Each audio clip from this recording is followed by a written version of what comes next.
S के online दुनिया में आपका स्वागत है। दोस्तों, आज के इस वीडियो में हम आपको बताने वाले हैं कि उत्तर प्रदेश में मिलने वाली वृद्धा पेंशन का एक नया आवेदन कैसे करेंगे। यदि आपको वृद्धा पेंशन नहीं मिल रही थी तो और आप उसके लिए पात्र हैं तो आप उसके लिए आवेदन कैसे करेंगे और उसको लिए आपको क्या क्या डॉक्यूमेंट्स चाहिए।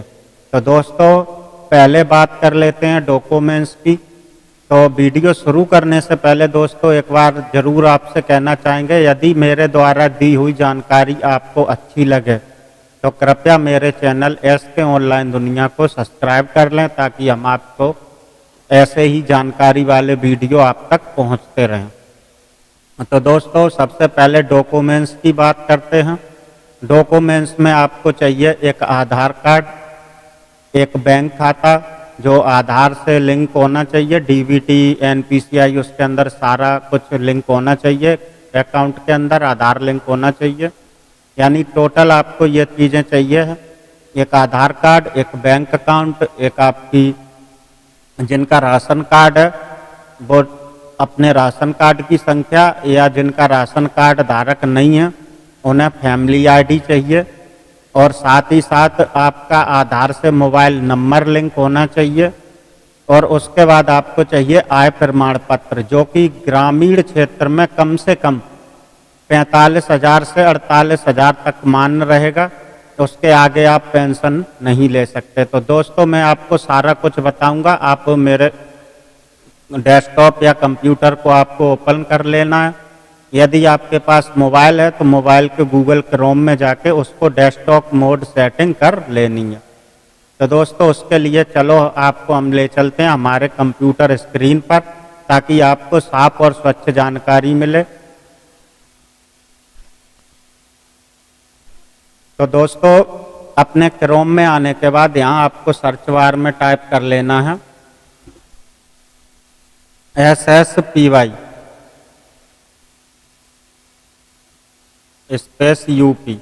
आप इतना टाइप करके सर्च मारेंगे तो यहाँ पे एकीकृत सामाजिक पेंशन पोर्टल आपको मिल जाएगा जो कि उत्तर प्रदेश की ऑफिशियल वेबसाइट है। यहाँ पे आपको क्लिक कर लेना है। इस वेबसाइट का लिंक भी दोस्तों हम आपको डिस्क्रिप्शन में दे देंगे ताकि आप यहाँ रीडायरेक्ट हो जाएंगे। अब यहाँ आपके सामने एक ये पॉपअप आएगा तो इसे यहाँ से कट कर दें। कट करने के बाद आप यहाँ पे देखें वृद्धा पेंशन, ऊपर होम के बगल में यहाँ वृद्धा पेंशन पर आपको टिक कर देना है। टिक करने के बाद यहाँ से आएंगे तो यहाँ पे आवेदक लॉगिन करें, आवेदन करें, लॉगिन करें और पात्रता। तो मैं यहाँ पे आपको पात्रता बता रहा हूँ तो आप जाने क्या क्या पात्रता होनी चाहिए। यहाँ पे आयु सीमा अधिकतम 60 वर्ष होनी चाहिए, न्यूनतम 60 से लेके 150 साल के ही लोगों को मिलेगी। दूसरा, ग्रामीण क्षेत्र में जो आय प्रमाण पत्र पे आय है वो 46,000 होनी चाहिए और शहरी क्षेत्र में 56,000। और यदि आप अन्य किसी और पेंशन से लाभान्वित हैं तो आपको पात्र नहीं है। दोस्तों, यदि आप गवर्नमेंट द्वारा चलाई जा रही, जैसे आप गवर्नमेंट हैं, हेड मास्टर थे, आर्मी में थे, किसी भी गवर्नमेंट से रिटायर हैं और आपको पेंशन मिल रही है उस जॉब के बेसिक से, तो आपको वहाँ से पेंशन नहीं, इस पेंशन को आप नहीं आवेदन कर पाएंगे। तो दोस्तों, प्रपत्र में आपको चाहिए आवेदक का पासपोर्ट साइज फोटो और आवेदक का आय प्रमाण पत्र, साथ ही साथ आवेदक का आधार, बैंक खाता और फैमिली आईडी। इतने डॉक्यूमेंट्स आपको चाहिए। तो अब करते हैं आवेदक को आवेदन करें। तो यहाँ पे आपको आवेदक ऑनलाइन आवेदन करें पर टिक कर दें। यहाँ करने के बाद यहाँ से आप यदि नगरीय क्षेत्र से हैं तो नगरीय पे टिक करें, ग्रामीण क्षेत्र से हैं तो ग्रामीण पे टिक करें। तो मैं यहाँ ग्रामीण क्षेत्र पे टिक करूँगा और यहाँ से आपको अपना जिला सेलेक्ट कर लेना है। तो जो भी आपका जिला है वो जिला सेलेक्ट कर लें।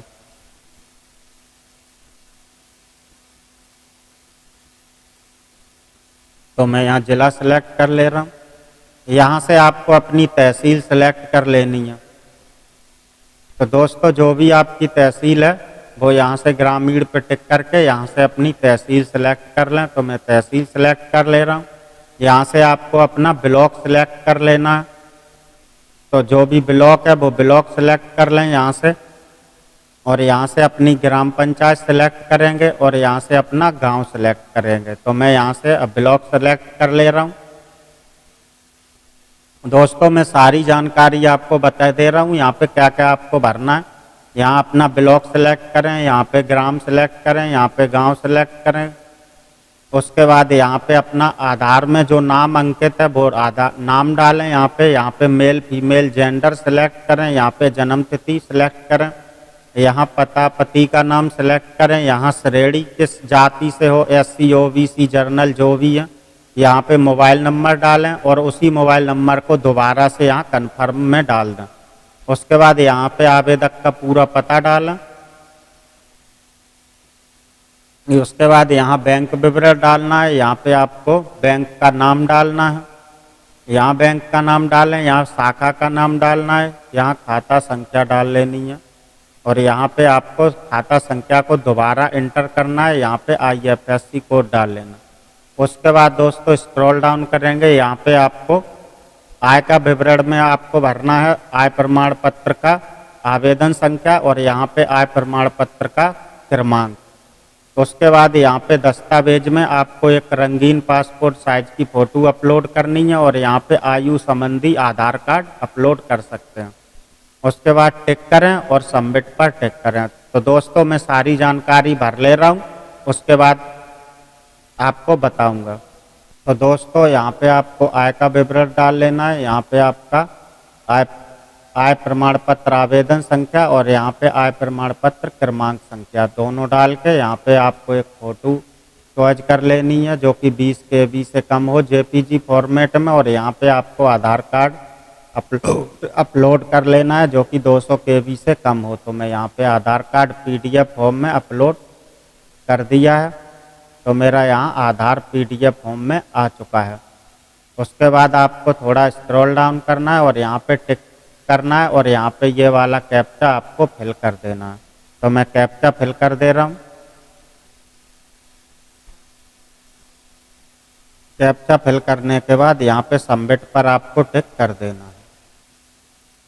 सबमिट पर टिक करेंगे और सबमिट पर टिक करने के बाद आपके सामने इस तरह से इंटरफेस खुल के आएगा जिसमें आपका वृद्धा पेंशन फार्म पंजीकरण सफलतापूर्वक भरा जा चुका है और आपका पंजीकरण संख्या है, इसको आपको नोट करके रख लेना है। ये जो आपकी पंजीकरण संख्या है आपके रजिस्ट्रेशन को लॉगिन करने के लिए काम आएगी और जब तक आपको पेंशन मिलती है तब तक ये पंजीकरण संख्या आपके काम आती रहेगी। तो दोस्तों इसे आपको नोट डाउन कर लेना है और उसके बाद आपको दोबारा से बैक जाना है और बैक जाने के बाद आपको थोड़ा स्क्रॉल डाउन करना है और यहाँ स्क्रॉल डाउन करने के बाद आवेदक लॉगिन पर टिक कर लें। उसके बाद आपको यहाँ से पेंशन का स्कीम सेलेक्ट कर लेनी है और यहाँ पे रजिस्ट्रेशन नंबर और यहाँ पे रजिस्टर्ड मोबाइल नंबर जो अभी आपने आवेदन भरते टाइम दिया था। तो यहाँ पे मैं ओल्ड एज पेंशन के जरिए हूँ, आपका वृद्धा दिव्यांग जो भी पेंशन है उससे कर लें और यहाँ पे आपको जो अभी रजिस्ट्रेशन नंबर नोट करके रखा था उसको आपको इंटर कर लेना है। तो मैं यहाँ रजिस्ट्रेशन नंबर इंटर कर लूँगा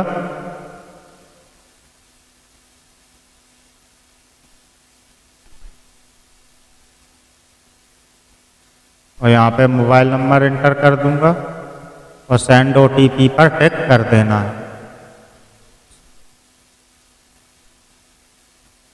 तो सेंड OTP पर टिक करने के बाद आपके रजिस्टर्ड मोबाइल पर OTP चला जाएगा, उस OTP को आपको यहाँ फिल कर देना है। तो हमने OTP भर लिया और कैप्चा नंबर इंटर कर लेना।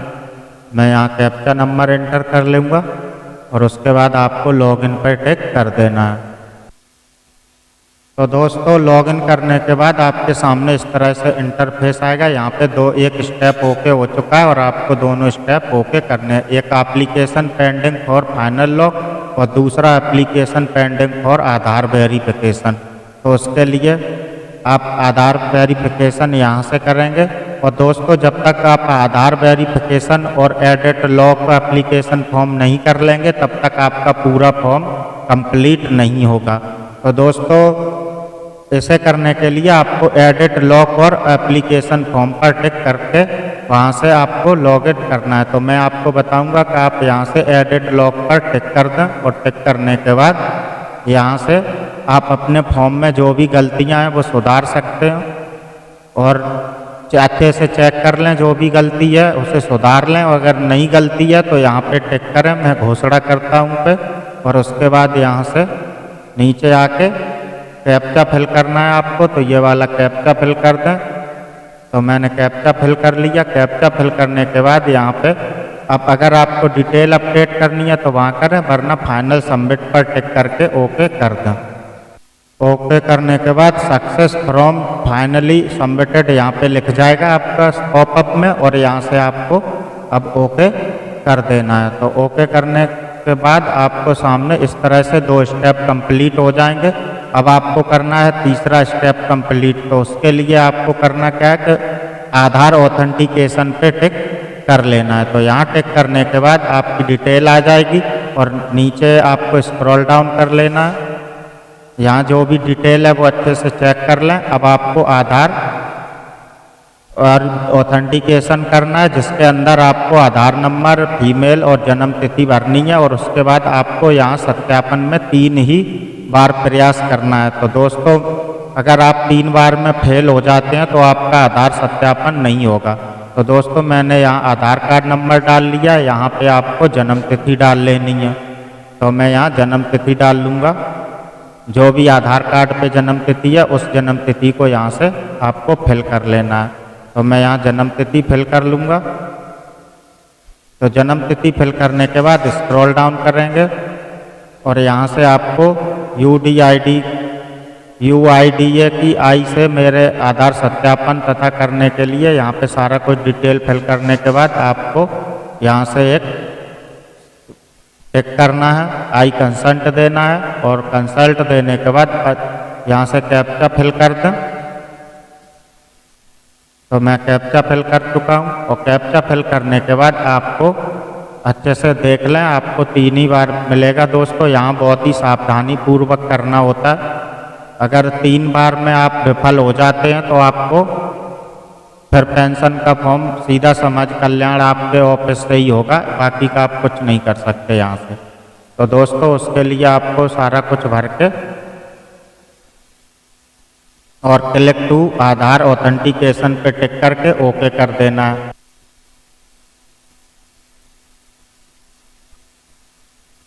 तो यहाँ पे दोस्तों स्क्रॉल डाउन करके देखेंगे तो यहाँ पे नीचे लिखा रहेगा आधार ऑथेंटिकेशन सक्सेसफुल। तो दोस्तों हमारा ये आधार ऑथेंटिकेशन सक्सेसफुल हो चुका है। तो अब यहाँ पे प्रोसीड टू फाइनल प्रिंट आपको कर लेना है। एप्लीकेशन का प्रिंट आउट फाइनल करने के लिए यहाँ से आपको दोबारा आना और यहाँ से प्रिंट एप्लीकेशन पे टिक कर लेना। तो मैं यहाँ प्रिंट एप्लीकेशन पे टिक करूँगा। उसके बाद यहाँ प्रिंटर वाले ऑप्शन पे टिक करके आपको प्रिंट भी कर सकते हैं या चाहे डेस्कटॉप टू सेव भी कर सकते हैं। तो मैं यहाँ से सीधा प्रिंट आउट करके प्रिंट निकाल लूँगा और इस तरह से हमारा आवेदन सफलतापूर्वक चला जाएगा। तो दोस्तों ये जो प्रिंट आउट किए हुए फॉर्म हैं इनके साथ आपको Aadhaar card, bank account, family ID, साथ ही साथ आपको आय प्रमाण पत्र और साथ अगर आपके पास जाति प्रमाण पत्र है तो वो भी ये चीज़ें अटैच करके इनकी जेरॉक्स कॉपी अपने समाज कल्याण कार्यालय में जमा करा दें। तो दोस्तों आशा करता हूँ कि हमारे द्वारा दी हुई जानकारी आपको अच्छी लगी। तो कृपया मेरे चैनल SK ऑनलाइन दुनिया को सब्सक्राइब करें ताकि हम आपको अच्छे से जानकारी यही चीज़ों की दे सकें।